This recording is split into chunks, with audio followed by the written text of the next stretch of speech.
In 1966, a bold new television series took humankind into the final frontier of space. Star Trek became a worldwide phenomenon that has endured for almost 30 years. It inspired a hit motion picture and several blockbuster sequels. Then came Star Trek: The Next Generation and Deep Space Nine. With groundbreaking special effects and stories of hope for the future, these two television series are seen in more than 75 countries. Now, the time has come to continue the Star Trek legacy.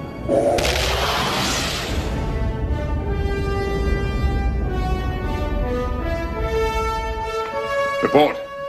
Every ship which has approached the ribbon has either been destroyed or severely damaged. I take it the odds are against us and the situation is grim.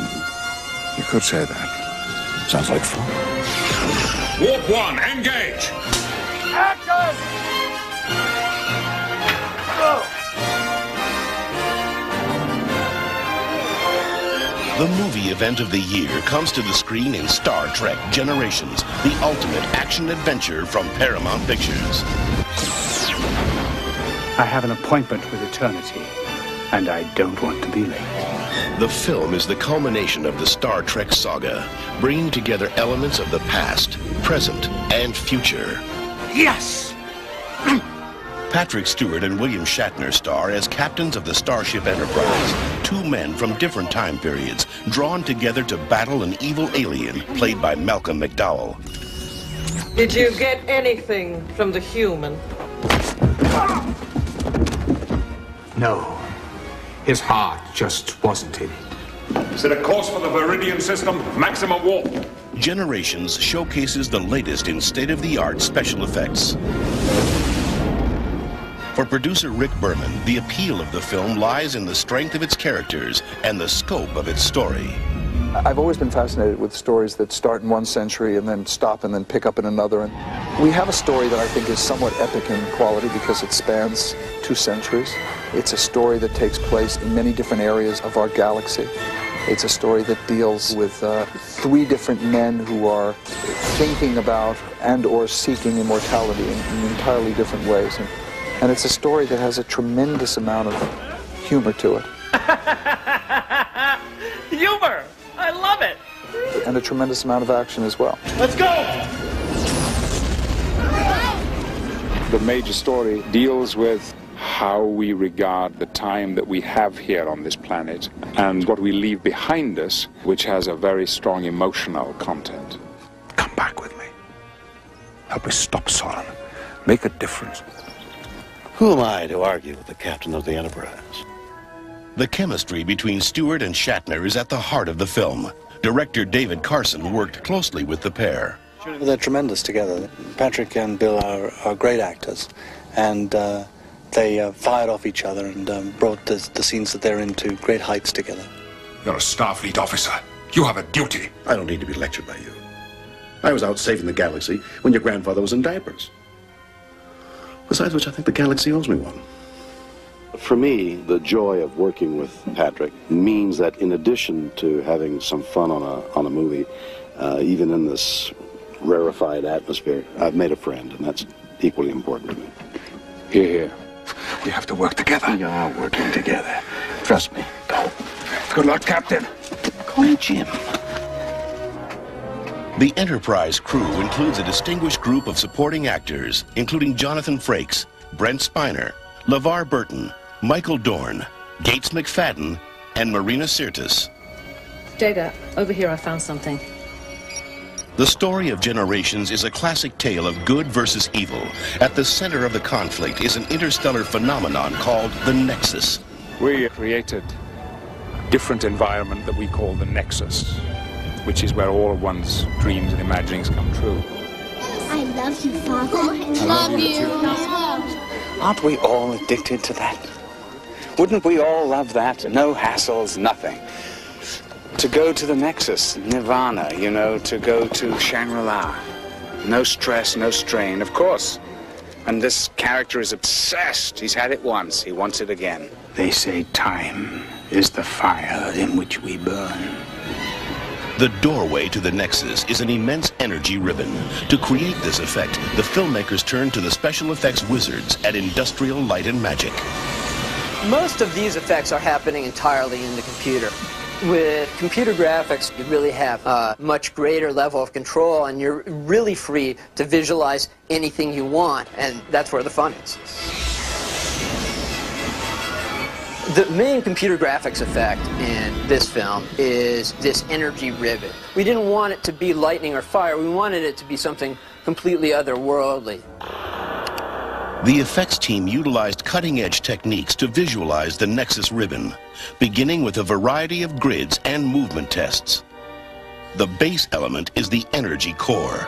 Layers of detail are added, from colored reflections to winding neon tendrils. We have these tendrils of energy that flow and churn around it. They can draw things into it, starships or planets. One of the things that we hope to do is we hope to take this starship right into the heart of that energy ribbon so you can see all this stuff going around it and really feel like, my God, the ship is going to be destroyed. The Enterprise is rendered separately on a computer, and a flight path is plotted for the ship. Finally, 15 separate elements are combined to achieve the one-of-a-kind encounter between the Enterprise and the Nexus. Another of the film's key effects is borrowed from the television series. The holodeck is a virtual reality device that allows the crew to journey anywhere in time and space. Computer, exit. Although objects appear solid on the holodeck, in the real world, they have no substance.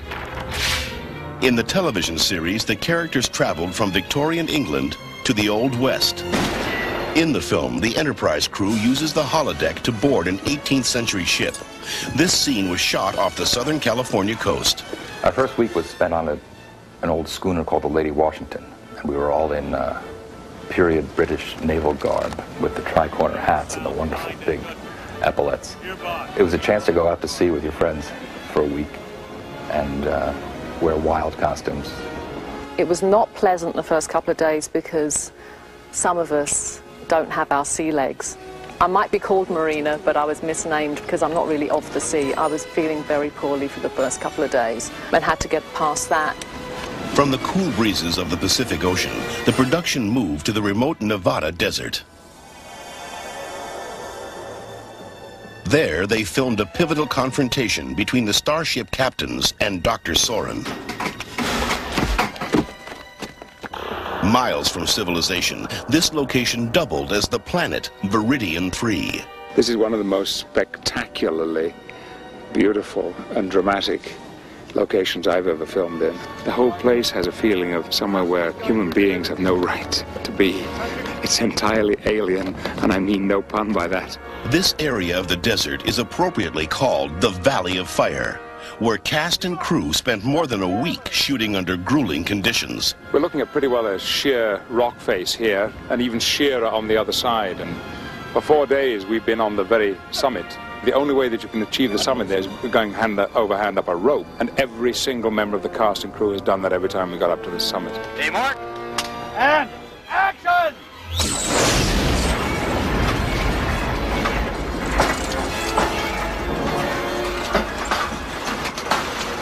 The dangers of working on the precipice are made worse by the desert heat. It is over 110 degrees and shade is at a premium. The crew, numbered at over 50, is crowded on the tiny rock. The slightest slip could mean disaster. Okay, here I come.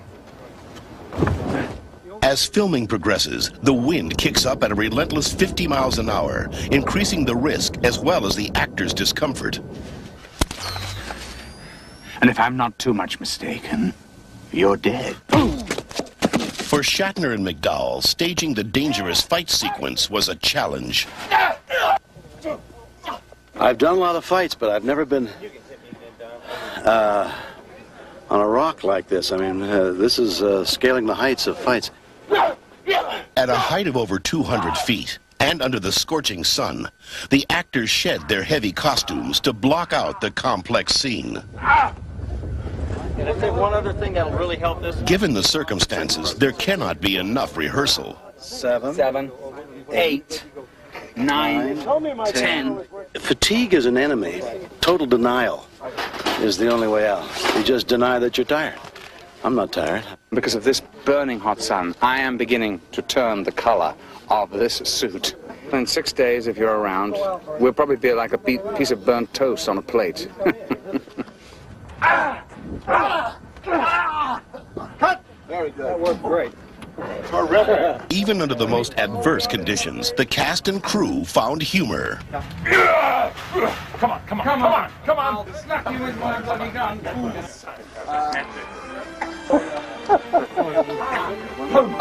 Comedy plays a key role in the film itself. Live in the moment. Do something unexpected. Get it? Good. Actor Brent Spiner plays the resident android, Data, whose humor develops over the course of the film. There is an evolution of the character. I mean, the character's been sort of gradually evolving from day one. I have not been behaving like myself lately. No, Data, you haven't. You've been behaving like a human. I was fortunate that they allowed me to kind of go in a lot of different directions. Can you find a way to scan for life forms? I would be happy to, sir. Life forms. You tiny little life forms. In the role, Spiner is required to wear special makeup and contact lenses. I was in makeup at least, 15, 16, 17-hour days in the stuff. And I literally forgot what I looked like.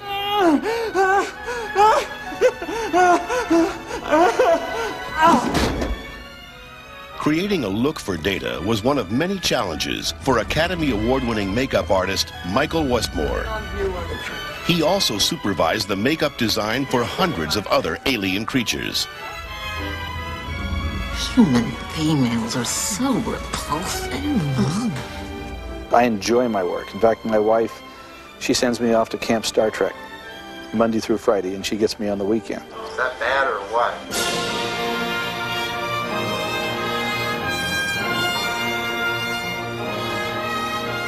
I don't know of any other makeup artist that has had the opportunity that I've had to create so much. Along with the makeup, the visual magic of Star Trek includes massive sets, high-tech gadgetry, and stunning special effects. The bridge and a couple of other sets were gimbaled, so they would actually shake. So the sets shook, we shook, the camera shook, the soundstage shook. The chairs exploded. There were ejection seats built in. It was fabulous.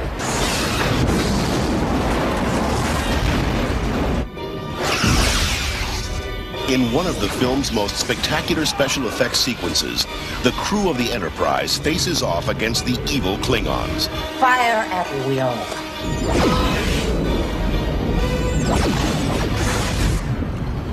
What do we know about that old Klingon ship? Any weaknesses? To shoot this ultimate confrontation, several models of the Enterprise were built. The effects team spent months constructing replicas ranging in size from a 4-foot miniature to a 25-foot fully operational model. We're building a lot of new things for it. We're doing some pretty intricate paint jobs on these ships, and we're doing lighting to try and bring a lot of detail to it, because the Enterprise will be 40 feet across, and we want it to hold up and really have a lot of nice detail on it. Begin separation sequence. Full impulse power once we're clear. What's going to happen if the ship's getting shot up? Eventually they're going to separate the saucer from the body, and as the saucer accelerates away from the body explodes behind them. And the explosion from the body makes the saucer go into the atmosphere of the planet. Helm controls are offline! To create the effect of the Enterprise penetrating the planet's atmosphere, the filmmakers used a motion control camera. How's that? By shooting multiple takes of the miniature, they are able to add new elements to the shot. The process begins with a blue screen background, which is replaced by a black matte. Additional passes capture the exterior lighting of the ship, as well as the interior lighting. The final shot adds the planet's surface and a rim of fire. attempting to level our descent. To achieve the crash on an alien planet, the effects team constructed one of the largest landscape miniatures ever built. This has to look really big, so of course we want to build the model as big as possible. It's 100 feet long by 40 feet wide. We started with a basic substructure of plywood. Over that, we sculpted these foam mountains. We laid carpeting over the set, and that gives us the nice kind of rolling hill effect. As far as the dressing on the top, we're using a variety of things. We found this fluorescent green paint that's used to mark streets, and we use that to paint a lot of the green hills, which to your eye look way, way, way too green, but on film, it looks great. All hands, brace for impact! For a dramatic shot of the saucer flying directly at the camera, the filmmakers had to devise a way to capture the action without destroying their equipment. The camera needs to be directly in the path of the ship, so we're placing a mirror in there to get a virtual viewpoint that's right in the path of the ship. We'll plow right through here, smash right through the mirror, and we'll get our shot. All right, here we go, folks. Standing by, please. Everybody's on your marks. Stand by. Roll cameras. And action!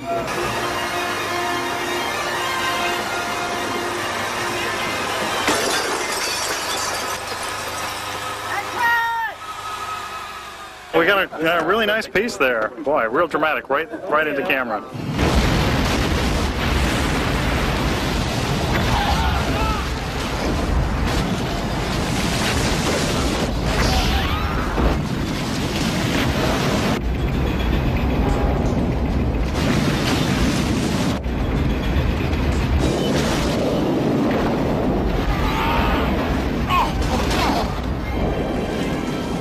From high-tech movie magic to the fundamental clash between good and evil, Star Trek Generations is the ultimate passport to adventure. Star Trek is a phenomenon. That's it! It's a big action-adventure movie. The show is basically modern mythology. It's a show about hope for the future and for mankind. Scotty, keep things together till I get back. I always do. We've got a tremendous group of people together and a wonderful story. Every aspect of the feature has been appropriately big. Fire. And I'm delighted to see it because there's no other way that you could approach a next generation movie. I'm excited. I can't wait to see it.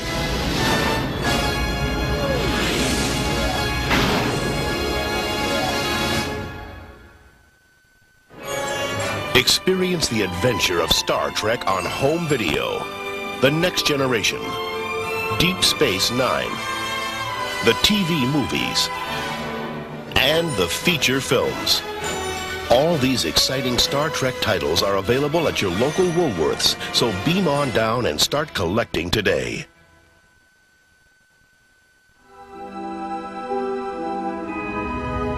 In a distant corner of our galaxy, a secret observatory is attacked. A brilliant scientist is found, and a mysterious ribbon of energy where past and future collide is unleashed. It's a doorway that we call the Nexus. Every ship which has approached the ribbon has either been destroyed or severely damaged. Obviously, they were looking for something. There's still no indication of why they attacked the station. I must return to the observatory immediately. There's nothing I can do. Timing is very important in my experience. The hell's he doing? I have an appointment with Eternity, and I don't want to be late. Zorn doesn't care about weapons or power. He just cares about getting back to the Nexus. The star is going to collapse in a matter of minutes. That'll destroy everything in this system. Population. 230 million, sir. Why would he destroy a star? I have to stop him. But I can't do this alone. I need help. I know someone who can. You say history considers me dead. Who am I to argue with history? You're a Starfleet officer. You have a duty. I don't need to be lectured by you. I was out saving the galaxy when your grandfather was in diapers. Now, the torch of adventure is about to be passed. eliminate them. Klingon vessel decloaking directly ahead, sir. Target their bridge! Full disruptors!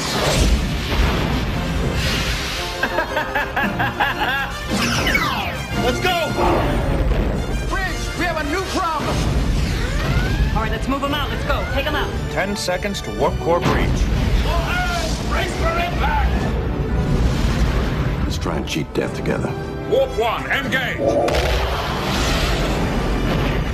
Star Trek Generations.